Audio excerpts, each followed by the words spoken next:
দেখুন এই মাত্র দেখছেন জলঢাকা বাংলাদেশ জামাতে ইসলাম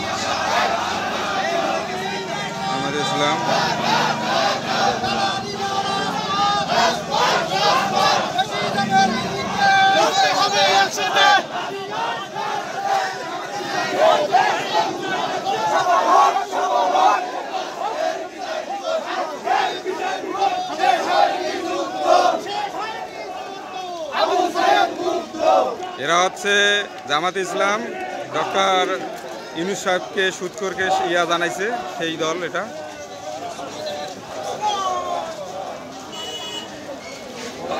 শহীদ মিনার যাবে মনে হয়, কিন্তু মালা দিবে না মনে হচ্ছে। বাংলাদেশে এই প্রথম মনে হয় ওরা মনে হয় শহীদ মিনার যাবে মনে হয়।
আজিজ ভাই কোথায় আপনারা?